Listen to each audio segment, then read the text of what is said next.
Broadcasting live. It's America's longest running talk show on computers. It's Computer America, bringing you the biggest names in technology with guest interviews, new products, and your emails. Listen live at computeramerica.com on any device around the world. Email the show at live@computeramerica.com or find us on social media. Be sure to check out our website for contests, giveaways, show notes, live video stream, podcasts, and more. You're listening to Computer America.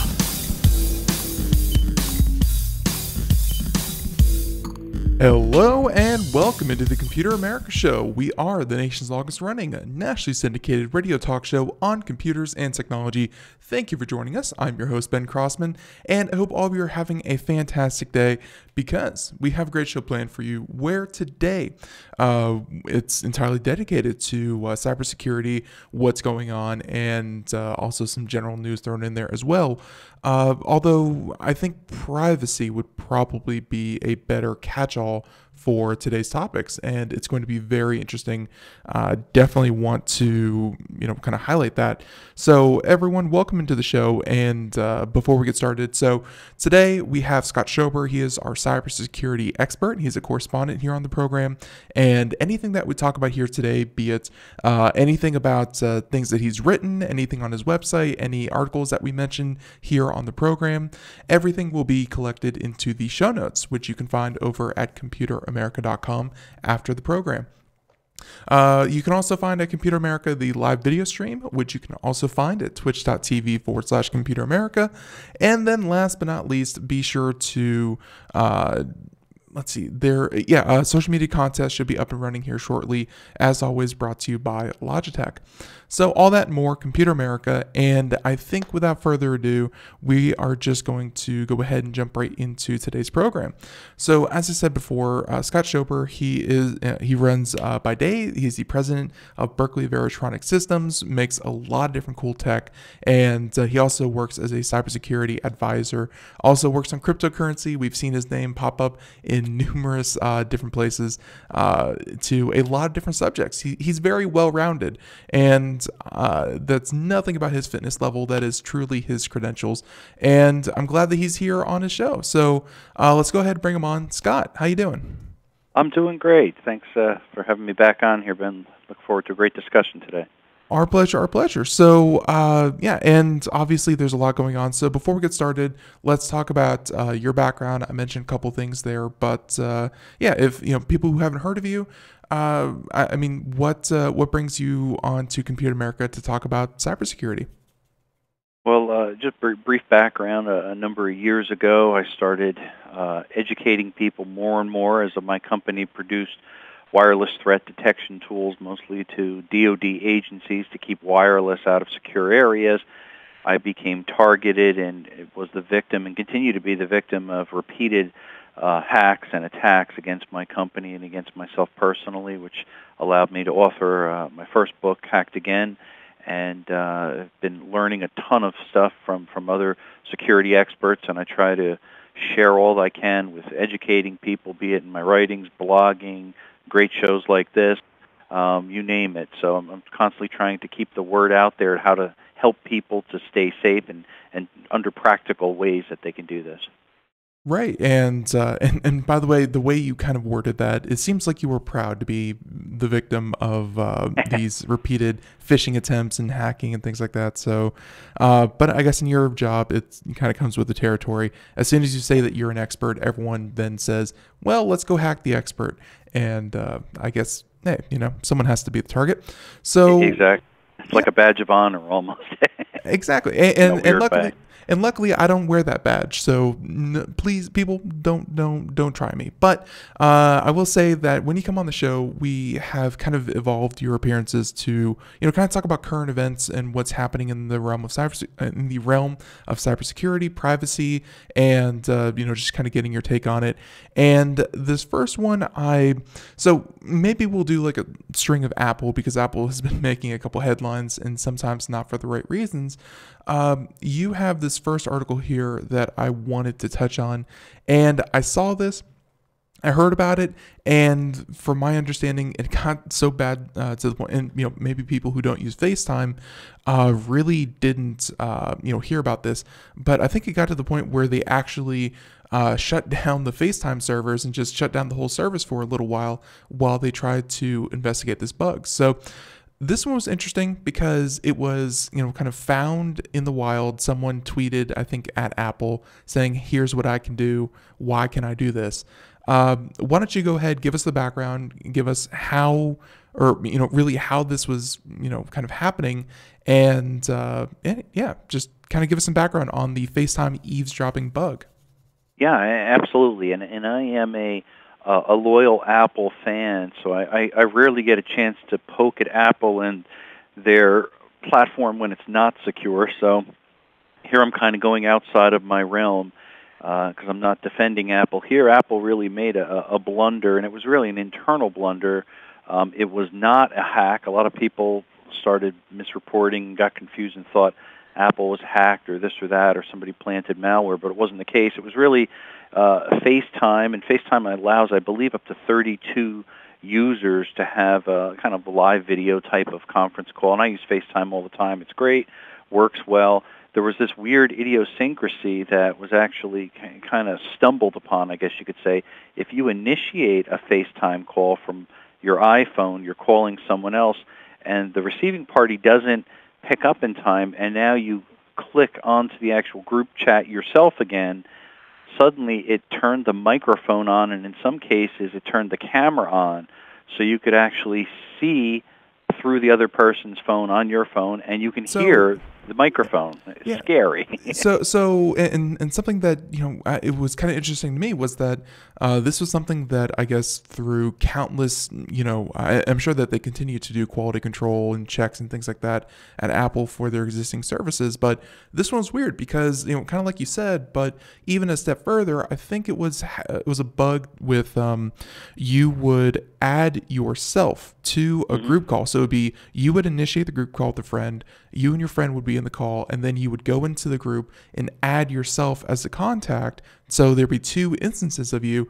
and for some reason that would allow the first one to, I guess, kind of force the pickup to join the call for some reason, and that was where things got kind of messy, and you could, like you said, potentially turn on the microphone, turn on the camera without the second person that you're calling ever having hit a button. Yeah, yes, and I believe, and this was reported, and it's hard to test because they did, as you said accurately, they shut the server down because I wanted to even test it and play around with it that fun, and I couldn't.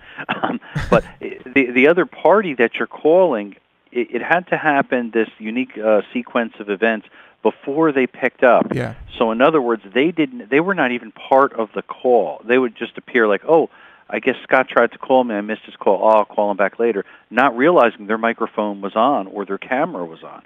And that's the scary part.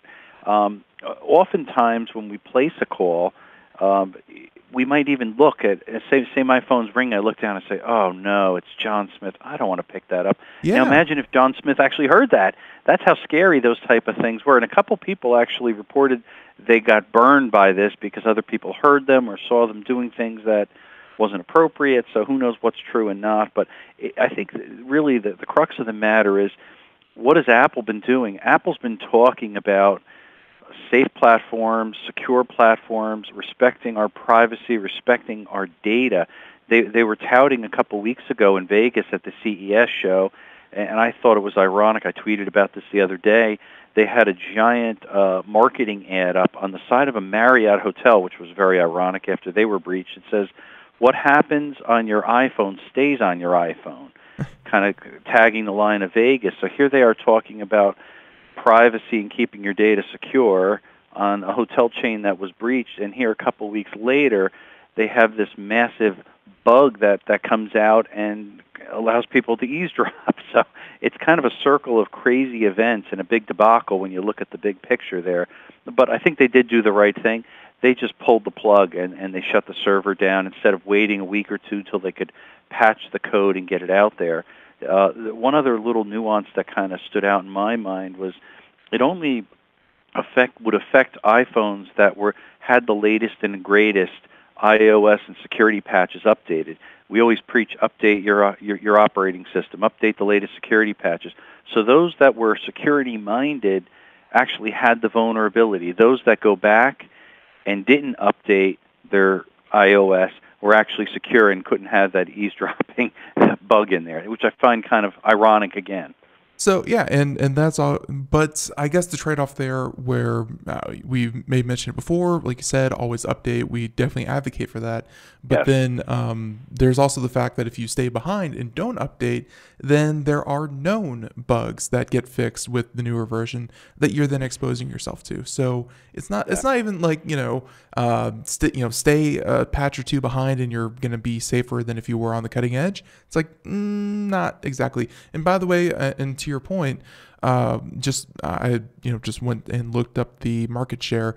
When you say that it only affects those with the latest version of iOS, according to this website here, Data App Intelligence, or however you say that, essentially iOS is very good about fragmentation in the market, whereas Android, you may have maybe 40% at any given point to one operating system. iOS 12 is currently running at about 80% of phones. So a lot of people update. And so about 80% of phones could have been affected by this, I guess. So that's a good point. I think it was 12.1 and later. So it was really the majority of users. Yeah. All of my phones, iPad, everything was all updated current, so I technically fell under that vulnerability bug as well. So I said, gee, what's going on here? Yeah, so I guess a lot did. In this article that you linked to from News 12, and they got a lot of people to comment on it, and kind of fun to see F-Secure in the news as well. But and really, we are going to have a couple more stories about Apple, which we might actually tackle that next if you don't mind, because because Apple. Maybe in the same vein, maybe it's kind of an overreaction to this, but or maybe the fact that everyone is getting fed up with Facebook. I can't tell where this is going to land, but Apple being in the news, you're right, for casting stones and then being in a glass house themselves. Well, Apple was once again in the news today, and this was just happening, I think, like an hour before today's program. So this is still, kind of breaking, but And just to really kind of paint the picture of how this kind of worked out, from some of the articles that I found, and you found a couple here that I think were about the same ones I found, but like Facebook employees who were trying to do their job, and I guess a lot of them work through or on the iOS version of Facebook. They were suddenly found that they couldn't log into Facebook, and it's because Apple, and through the extension of iTunes and the Apple Marketplace, they blocked all of Facebook's APIs, saying that Facebook was simply collecting, I think, too much data. And let's see, I think this article here, Apple blocks Facebook from running its internal iOS app. So before we even get into Facebook specifically, there's been a lot in the news about, and there was a New York Times article that really shined a light on the capabilities of cell phones, marketers, carriers, app developers, everyone to be able to track location, usage, data collection, all that kind of thing through smartphones. So again, not talking Facebook specifically or Apple specifically, but it seems like people are just about coming around. Like, I feel like we still have to beat the drum here on the show, but people are just about coming to the realization just how much data and personal information they give up when they use their phones. So before we even get into this, just talk about maybe a refresher on how you feel about the collection of data through cell phones. Yeah, and this is a topic that's certainly near and dear to me, and I talk about it often in a couple chapters in my upcoming book, even on data privacy and dealing with Apple and Facebook and all the tech giants and how vulnerable we are. And really, as we use our mobile device for more and more, and we download these great apps that give us tons of capability, we are giving away, we are trading our privacy, and most of that is for convenience. We want the convenience of using the app and accessibility, and we are willing to give up, and we're opting in to allowing to see what, where are we located, latitude and longitude, what town are we in, how much time do we spend here versus there. All of that information is readily collected and actively sold to the highest bidder. And there are dozens of companies that will pay fractions of pennies for all of this information that's being collected on us, that mass surveillance, I call it, through our mobile devices. It's constantly happening. It's happening not just when we're typing. We always think of it when we're typing in something on a search engine, where that certainly is, when we type into a browser, but also when we're using our mobile device actively with an app, and even when we're not actively using it. So if you go under the settings and the permissions, you can actually set whatever level privacy settings that you want. So I always encourage people, take the time, go into your settings and look what you're allowing them to collect and what you're giving away for free. Mm-hmm. Because that indirectly or directly will affect you, be it your buying patterns, what ads they're pushing, who's tracking you. It could be used for sinister things, or it could just be used from a sales and marketing perspective. But at least take control and look at that. I often share this statistic. If the average mobile phone user in the United States, if you took the time to actually read the terms and conditions of the apps that are active on your mobile device that you've downloaded, it would take you 3 months to read through all of those documents. Nobody's ever read. I don't know one person in the world that spent 3 months reading all the terms and conditions to what they've agreed to on their downloads. It's crazy. It shows you where we're at and how crazy it is out there. One of my favorite stories about that was a company that put a one sentence paragraph in their terms of service and essentially said, if you're and they buried it deep in their 30-page terms of service, and it said, if you're reading this, please call this number and claim $5,000. And I think they said it took like 9 months for someone to finally call in and say, hey, what's up with this? And they pay it out, but it just goes to show that, like, even if you reads it, yeah, right, even if you offer thousands of dollars, people won't read it. It's just not a thing that happens. So you're right, and I guess that's more to the point, because these apps and what they can collect and what they have been collecting, it scares people when they figure it out. But at the same time, I don't know if there's all that much backlash that actually happens. Although this whole thing with Apple, let's go ahead and segue into what happened today. And Apple has blocked Facebook from running its internal iOS apps. So this is a pretty nuanced story, because I guess there was like a Facebook app that was using a backdoor in Apple's I guess call them like statistics, so that you could find like the location, usage patterns of other apps, things like that. And they shut that down. And by the way, you're free to come back and correct any of this, Scott. But they shut that down so that Facebook couldn't get data that they weren't supposed to get through their app. And then they started offering this thing called Facebook Research, I think was the new app. And it was targeted towards teenagers to help, and they were supposed to get like $20 gift cards. So Facebook was actually paying Facebook users to download this app that would then give them complete permission to track private messages in other messaging services, usage patterns, other app usage. I mean, and it was, again, this third-party app. And then I guess Apple just took it upon themselves today to say, okay, you're obviously not getting why we're taking down your apps. We're taking away all your keys. Yeah, and in a sense, they revoked their certificates, which is like game over then.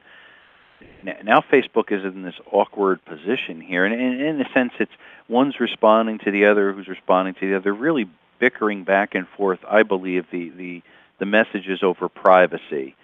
And they're both taking shots at one another, being critical, because if you go through some of the comments back a month or two ago, and even longer than that last year, we had Zuckerberg and we had Tim Cook jabbing with words back and forth indirectly after the whole Cambridge Analytica mess that unfolded. And we discussed that at length, I believe, one of the shows. So a lot of this has got some historical significance, but it's all fundamental, I think, about privacy. And just to add to that, I was thinking about how Facebook paid users $20 for gift cards to have access to their personal data.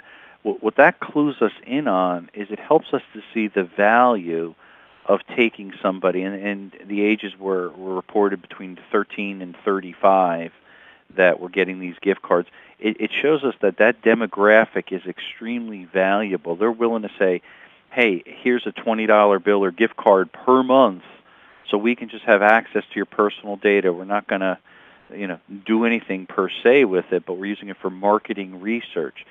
That's why when we type things in a search engine, that's why when somebody geolocates us, that's why all of these tracking things that are going on are so valuable, because they could turn into a lot of money. The little $20 payout for Facebook per person each month is nothing, because they could now take that and then use those demographics across 1 billion people for that age group, for example, and then tweak their algorithms to turn that into millions and millions of dollars.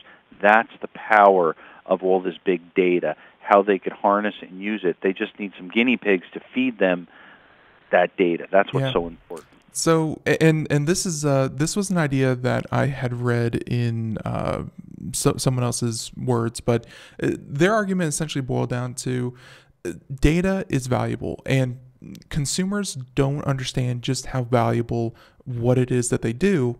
They don't understand how valuable that data is to companies and how much they probably should actually be paying people. And that was, that was something that they kind of proposed in their book, which was maybe a scheme in the future to actually get paid, because of automation, layoffs, whatever.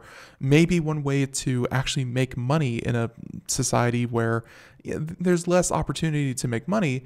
Maybe companies like Facebook or other data collection services should be paying you to let them harvest your data. Whereas now you pay a bunch of companies to let them harvest your data. Like you're getting hit up twice. You're paying for services, and on top of that, you're getting harvested, all this data.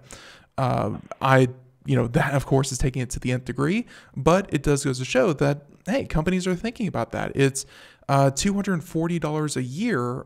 That's a small price to pay, like you said, to be able to influence millions or billions of people with the solid, up-to-date data that they are collecting. So for Facebook to kind of lose this, and maybe you could also speak to the point that Apple has taken this extreme step because you said that this is kind of a critical point, but this is also kind of hypocritical because all the data that Facebook has been trying to collect from these services and from the phones and things like that, Apple collects that themselves, don't they? Apple's not in the news as much as Facebook or Google, but Apple does the exact same thing, and they do it for either market research or how to better improve their phones in the next iteration. But all the data that Facebook is trying to collect, Apple themselves collect, correct? One would think that Apple's claim, and they stand behind this, is that they do not collect data, they do not use it for surveillance, and they do not sell anyone's personal data for marketing. And part of it you question naturally because all these big tech companies do it. However, ask yourself, how does Apple make money? Apple really fundamentally makes money because they're a hardware company. Mm-hmm. They sell phones. They sell computers. They sell tablets. That's where they get their money. Where does Facebook get their money? Facebook is really an advertising media company in a sense. So data is their market. Google, same thing. It's their customer base is the data. It's us and our habits. It really isn't for Apple. Now, supposedly, Apple does use some of it for marketing, and they anonymize it, I guess, and basically take the name Scott Schober off, and maybe it's customer 1, 2, 3, 4, 5, 6, 7, and they could look at that, analyze it, and still make smart decisions based on it, almost looking at the metadata so they could carefully analyze who I am, where I am, what I'm doing to make sound decisions from a marketing standpoint. But they don't associate that to me. But more importantly, they don't sell that to any company. Right. That's the big differentiator. Yeah, and just found an article from USA Today a couple of months ago, and you're right, everything you said is on the point. But one thing that they do state, that Apple has stated, is that it does, however, allow advertisers to target users based on their history in the App Store and news apps. So maybe within apps, like they may not sell your data directly, but they'll use the data that is provided to help target you with advertising, going further. So, I mean, Apple definitely wants itself to be seen head and shoulders above, but at the same time, I think that they're just maybe a foot above, Facebook when it comes to data collection. But I digress. Facebook and what they were trying to do. Do you think Facebook was really in the wrong here? Because like Facebook, I'm sure is quick to point out, everyone agreed to the end user license agreement. Everyone agreed to put this on their phone. Facebook would argue these teenagers who are getting paid knew what they were doing by installing the Facebook Research app. Is Facebook in the wrong here, or is Apple in the wrong here for just taking away Facebook's credentials? Well, I guess if you could argue it both ways, as you well pointed out, Facebook could say, hey, we were transparent. We said, hey, here's what we will give you in trade for this. Sign up for it. Okay. Now, from Apple's perspective, they could say, well, guess what, guys? You're in violation of our API agreement. Therefore, anybody else that would do that, we would pull it. We'd pull certificates, and we'll shut you down. And that's just what they did. So they're both focusing kind of on the letter of the law. When you uncover it and dig in a little bit deeper, I think it's a little creepy on both sides. Of course, maybe I'm a little biased. I would probably lean toward Apple a little bit more because of what they're pointing at, what Facebook is doing. Hey, you're bribing young kids to have full access to their phones, and you're selling that data and making millions off of it. That's not right. You're extorting them. We don't do that. We're bigger. We're stronger. We're smarter than you. It's tough. They're both slippery slopes. I think if you look at it closely, either way, it's kind of slippery. And in fairness, on Facebook's side, I believe I read too, it only was about 5% of all those participants that were actually younger kids. It wasn't the mass of all of them. Just to balance it out there, it wasn't like they were just targeting kids that were naive and they're taking advantage and giving them $20 gift cards to GameStop or something like that. But even then, I have a hard time even believing that because, first of all, I know that no one has ever lied about their age on the internet. That has never happened, and we can assume that Facebook is really telling the truth here. But even beyond that, they said that the 5% who did sign up for it got parental permission. They had signed permission from their parents, and I'm going to call bull honky on that because, the odds of 5%, 1 out of every 20 users getting a signed permission slip to give to Apple or to give to Facebook to monitor their kids. I know parents that wouldn't even, I don't think 1 in 20 kids, their parents wouldn't let them on their phone. Like, they themselves wouldn't have that level of privacy or detection or whatever. So I think that Facebook is just doing that blatant thing, that you talked about. that people don't read it. They assume that everyone who clicked yes, yes, yes, give me $20 a month, Facebook can now stand behind that and go, hey, look, we were on the up and up. It's not our fault. You're right. I think both sides are a little, to blame here. But Facebook, hey, after Cambridge Analytica, after so many breaking stories month after month, Facebook is a pretty easy target. And Apple, they've done a lot for privacy. They have stood up to law enforcement for individual privacy. So, Facebook, it's kind of hard to, say that they're completely innocent in this one. So, yeah. Scott, the music means in about 40 seconds here, we're going to go to break. So when we come back, actually, I'll let you decide because I've been kind of driving this conversation. When we come back, which story would you like to introduce right after the break? Okay. All right. So, and with that being said, we have a couple of different stories here that we're going to talk about, including, we're going to talk about Japan. We're going to, and their 200 million gadgets that they're going to survey, Alibaba, and car hacking. Everyone, stay tuned. More Computer America and Scott Schober. Everyone, if you want to check out what Scott's all about, hackedagain.com. Check out the book. And also, before we say goodbye, I definitely want to ask Scott about his upcoming book because, hey, he's hinted at it before. Let's hear about it. So everyone, stay tuned. Computer America. Here we go. Greece is cheap. But the airfare costs a fortune. Paris? Not much closer. And again, airfare... What about Puerto Vallarta? Let's face it, flying anywhere is just too expensive. Wait, what's this? Low-cost airlines. With one call to low-cost airlines, you'll drastically slash your travel costs. We're talking insanely low airline prices to any of your favorite destinations. Where would you like to go? London, Rome, Costa Rica, Australia? Wow, that's cheap. So why wait? Call now to learn how crazy cheap it is to fly anywhere in the U.S. or international. Our prices are so low, we can't publish them. The only way to get them is to call to instantly hear the most amazing best deals on airline travel. It's that easy. So call now and start packing. 800-215-4461. 800-215-4461. 800-215-4461. That's 800-215-4461. We are all Brother Wolf. 10 years ago, a group of locals banded together to create positive change. We took animals into our homes, held adoption events at local retailers, and talked to the community about our mission to help build a no-kill Asheville. A decade later, we have achieved so many victories for animals in need. There's been so much progress, yet there's still so much to do. As part of our year-long celebration, we encourage you to become a member of our special Compassionate Circle program. With a monthly donation of $10 or more, you will have behind-the-scenes access to the work we are doing at Brother Wolf. Our goal is to reach 1,000 members because we receive no government funding. Working together, we can help build and sustain no-kill communities. Learn more at compassionatecircle.bwar.org. We are a 501c3 tax-deductible organization.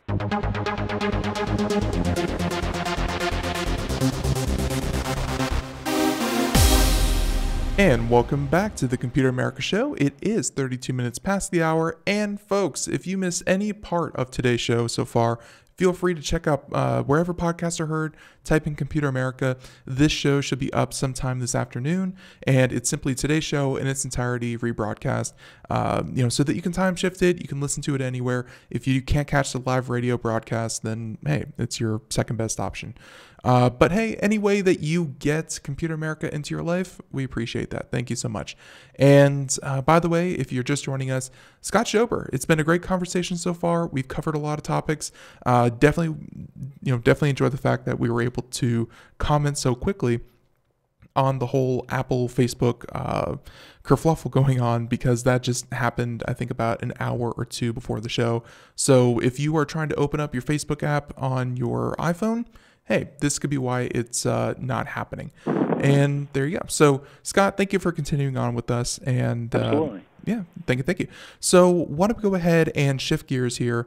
There's a couple of different stories, and hey, I think we're about 3 stories in, and half the show's gone already. So maybe we can make a little bit better time, but no rush. Japan to survey 200 million gadgets for cybersecurity, and I'm interested about this because CES just happened. I'm sure that you heard a lot of stories coming out of CES.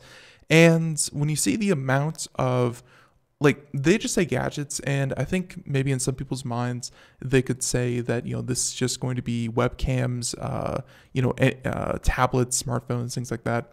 But at the same time, the term for a connected device and the need for cybersecurity in everything from a toilet to a doorbell to a smart cooker to a refrigerator to security cameras to everything. These kinds of studies are going to be super important, aren't they?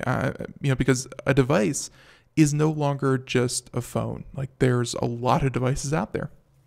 Yeah, you're spot on. And all of these smart home devices that we're starting to see unravel, CES and many other shows too, they're going mainstream. You go into a Best Buy, you go into a store to get an appliance, you go into wherever, they're going to be having the ability to plug into the internet or connect into the internet wirelessly. So any of these web-connected devices, and our house is predicted in a couple of years to have over 50 such devices on average throughout the United States.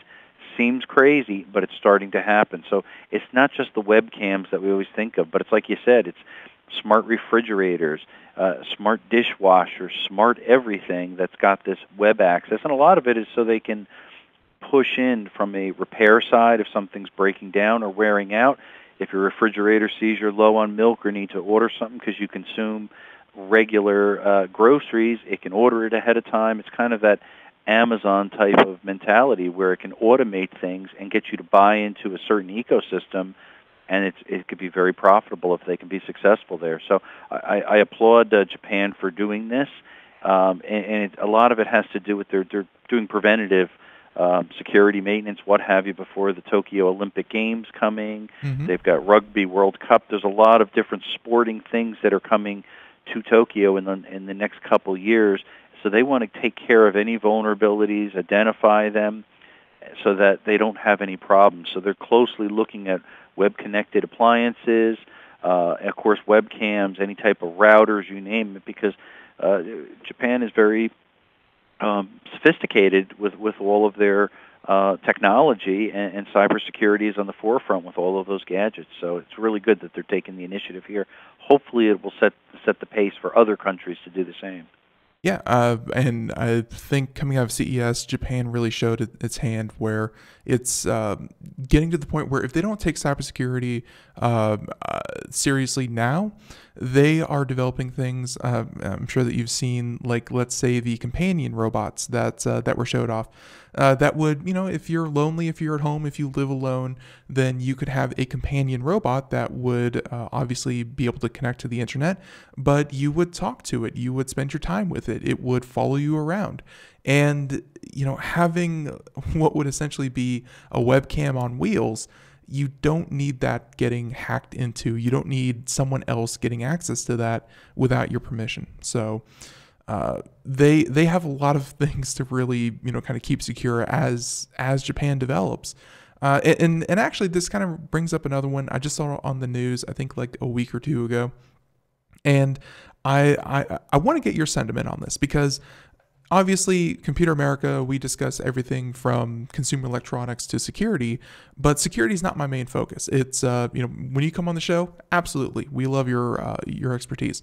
But on the news, I saw a story about a couple who had a baby monitor, and I think someone was able to patch into the baby monitor from an unknown location, and they started to yell expletives. They started to make death threats. Just overall, a very unpleasant experience for the family who was simply trying to, monitor their newborn.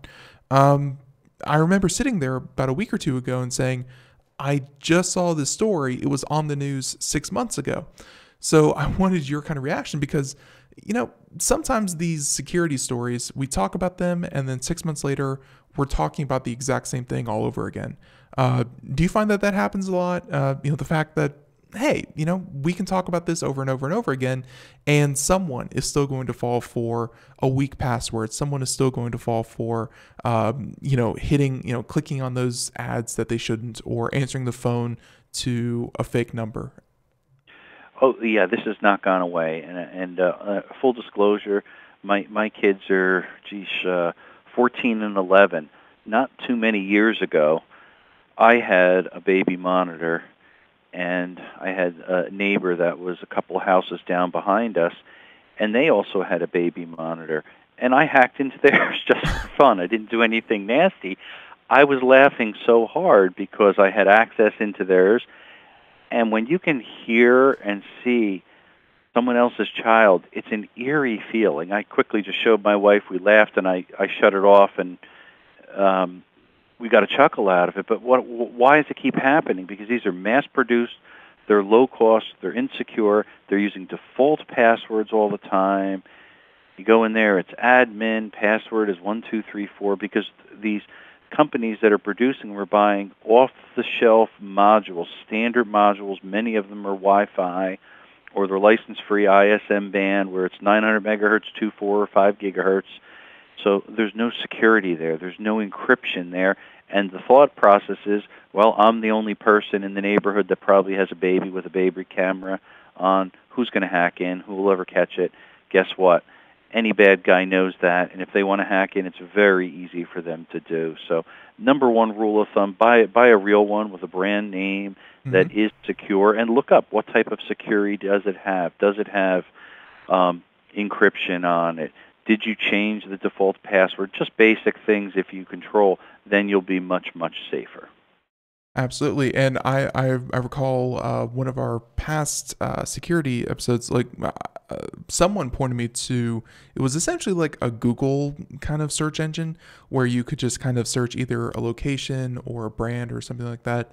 And it would come up with all these links, and you could click on the links. And don't get me wrong, about 3 out of every 4 were a random shop in China, but it was a directory of all the unprotected webcams and feeds and microphones that were around the world that, they have an automatic bot kind of go out and, categorize and troll and say, hey, this is a video feed. And yeah, you could just click on random webcams. And like I said, a lot of them were just kind of blank, empty stores. But it just showed that, finding your kid on a webcam or maybe an unsecured baby monitor is as simple as a Google search. It's not really that difficult. So, but hey, and that again kind of ties into the point with this article that we're wrapping up. Japan's to survey 200 million gadgets for cybersecurity, and hey, Scott's been on the show for about 3-4 years now, and still a long way to go. So, job security, it's great. Love to see it. So with that being said, Japan, so why don't we go ahead and, it kind of sucks to scare people like that about, the possibility of all these devices being, I guess not secured. And then going into this YouTube video, we're going to throw it up on the video portion if anyone wants to watch it. But Alibaba, why don't you talk about Alibaba? And because I think with things like Airbnb, this is going to be, kind of more and more common, where places that you stay are getting more connected as well. Like they might not even be your devices to begin with.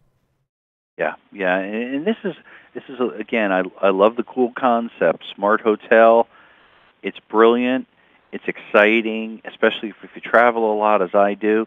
You want convenience, but then the other side of the coin is, how much security are we giving up? And really, to make a smart hotel, they truly are focusing on artificial intelligence.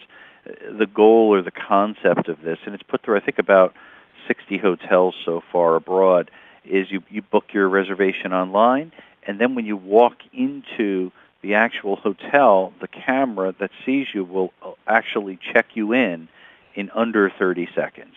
and it's probably that the facial recognition is similar to, if you're familiar with Apple's Face ID on the iPhone 10. It's a very similar thing. So it's more than just a simple camera, but they could look at 3D and a little bit of contouring, so there's a better level of security. It's not like you just hold up someone else's face and check in. That's all wonderful and convenient. The downside, I ask myself, what if your face is compromised? In other words, somebody puts malware, somebody hacks the hotel chain, which has happened in the past. What happens to your unique identifier? If my password's compromised, guess what? I create a new password. When my face is compromised, the digital representation for me, that's my authenticator, what do I do? That's the question I have. Nobody's really been able to ever answer that. So artificial intelligence has come a long way, and it's very powerful at identifying people's faces by all these unique things, and that is great. But what happens when there's a compromise in security? I don't know. I can't answer that, but it scares the heck out of me. So I'd say about 5 months ago we had IBM Research on the show, not IBM, but IBM Research. And what they're doing in a lab, they are not just looking for faces, but they're looking for voices. They're looking to identify people, and not just identify, but to read their emotions and things like that. And part of that research, and I think what they were really aiming for was call trees. If you're really annoyed, then they'd elevate you quicker. So, hey, fun fact, in the future, if you want to get through a call center faster, be really ticked off. But the other side of it was that they were hoping to take that same data and better augment, realistic sounding voices. And you could see that compromising your face is certainly something that can happen. We've already seen it happen, even though it's just photos. Facial recognition can be scammed. Voice recognition is going to be scammed. Everything about a person is going to be conned at some point in the near future, thanks to AI. So I think you're right. You're definitely right to worry about this. The answers to it are going to come, I think, after the problems have already arisen. So yes.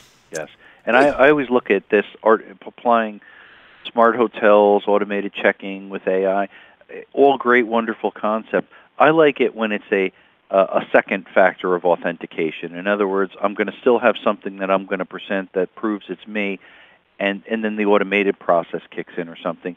There you have that extra layer of security where no one else is going to have that other authenticator, and it just puts me at ease, that's all.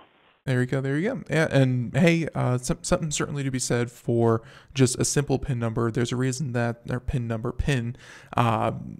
that a simple PIN continues to be a lot of people's first line of defense. So very, very true. And hey, also great to see you on TV. So with that being said, why don't we switch gears one more time? And this time switching gears actually means something, because companies target the next car hack attack.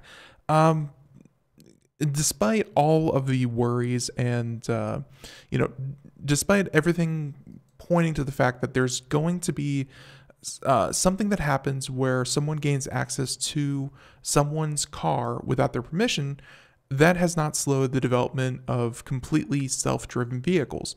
I think rightfully so. It's a great technology. We definitely need it. It's just cybersecurity is, I think they're working on it. It's just not, of course, something that I guess they feel like they have to be reactionary to. So you have this this article here, Consumer Reports, and they're saying that companies target the next car hack attack. Like I said at CES, connected cars were all the rage. It's not just about the cars themselves and their systems, but about the entertainment. It's about having your devices sync up to your car that then kind of integrate into one another. Cars are becoming more interconnected than they have been in years past, and you can see the writing on the wall. They're going to have to play nicely with a lot of different devices, which means a lot of different vectors of attack. What about this report caught your eye? And yeah, please. I thought it gave a nice breadth of the different types of attack surfaces, and it opens all of our eyes, and hopefully should, to just consumers and car drivers to realize that There's a lot of wireless connectivity that is standard in our cars when we buy it off the dealership's lot. It's got Wi-Fi, it's got Bluetooth. Most of them have cellular modems, if not all of them, the same connectivity that our mobile phones have. So that's 4G, LTE, high-speed connectivity, which can transmit and receive. We have navigation systems built in there. And we also forget sometimes about our key fobs. Our key fobs are dedicated frequencies that typically are using an RFID communication protocol when we get close to the vehicle, which are, unfortunately, we're finding out that they're relatively easy to hack. They should be very difficult to hack with these tumbling codes and encryption and everything else. However, hackers have found ways to bypass that, so they can actually fool these short-range communication signals to unlock our cars. But beyond that, they can also send messages once you can get inside of the car, because a car is filled with ECUs. There's no one central processor as in some of the older vehicles. Now you've got maybe 50 or 100 different modules that all can communicate together in this CAN bus network, which means once a hacker can get into the car, and it doesn't have to be a physical plug-in, but it could be, they have access to everything. And that, to me, is the scary part. And I should point out, too, most vehicles now, what do? We sync our phones. I know my wife's car. You have a cord, and you plug it into the bottom of the iPhone, and it plugs into the car and a USB jack. That is a perfect point of weakness that a hacker could exploit. You stop off anywhere, or the car dealer, or you get your oil changed or car washed, somebody could simply plug a USB stick in there, introducing malware in through the infotainment system, which is connected into all these other ECUs. So the threats and the vulnerabilities are there, and this article just gives a nice overview of it, just to put it in perspective, I thought. Yep, just recently we took a road trip and we borrowed the neighbor's car, much more plush. Neighbors, if you're listening, you have a great car, but it had one of those systems that you could kind of hook up your phone to, and it would have to identify it. Essentially, my point, the infotainment system had a record of all the connected devices it had in the past. And I'm assuming that it had some level of permission to then either the phone or those devices to talk to the car in some manner, or control the car, the entertainment system, whatever. And then the car had some level to communicate and direct the phone to, use different services, the sound, what have you. My point is that either one of those now, either the phone or the car, whichever one is compromised, then automatically can compromise the other. It's really kind of interlacing all those things. And then when you throw in, like you said, 50 different devices in the average home, if any one of those gets compromised, then hey, like a worm, they can kind of work its way through the network, potentially into your car. And who knows, maybe someone will take great pleasure in locking up, seizing up the operating system of your car, and at their discretion. So There's problems, who knows, but I definitely like this term here, cyber hygiene. Yes. There you go. Keep it clean. And you gave a real-world scenario. Not too long ago, I took my car in for a service. It's a Mercedes truck, and they gave me a Mercedes sedan, whatever it was, a brand-new model that I drove out there with, and I was fooling around with it. And I looked, and sure enough, through the Bluetooth sync, somebody prior to me must have plugged their cable into the car and synced it up, and it downloaded all their contact information. And you could see addresses, phone numbers, you could see notes about people. And I looked at that and I said, wow, they probably innocently just did it to sync their music or to charge their phone or whatever, and it just downloaded it all without them realizing it. Now those hundreds of contacts are out there in a loaner vehicle that hundreds of people that use it throughout the year could have access to. That's scary. Those are the type of things that are introduced when people plug into a car. All you had to do was plug your phone in, say sync contacts from the car, and now you get to walk away with them, and no one's the wiser. It's definitely. And hey, it was kind of a personal thing, because they're our neighbors, and I didn't want my phone on their car. But probably just good to not connect your phone to random cars like that. Yeah, but or at least be safe about it. So with that being said, we only have about 5-6 minutes here left, and I wanted to get these last two topics in. I think first we're going to talk about kind of what you're reading. You have a recommended book here, and talk about Cyber Smart, because I think, judging by the title, it's gonna kind of roll into what we're talking about.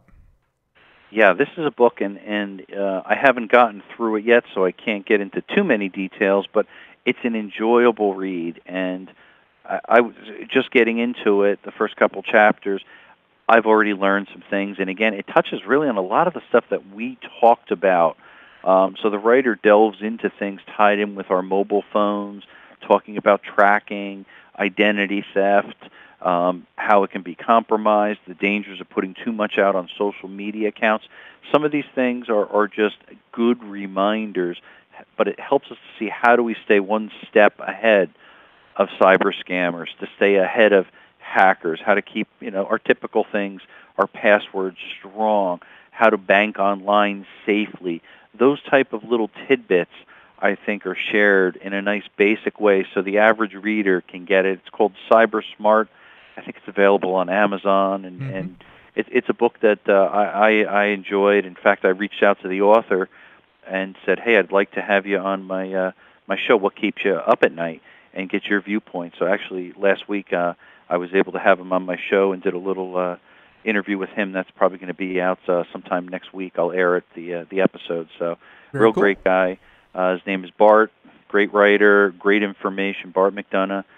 Take it for a read or a listen with Audible if you can. Sure. And very awesome that you're able to get him on your show. And I got to say, just personally, after doing this for a little while, authors are my favorite guests to have on the show because, and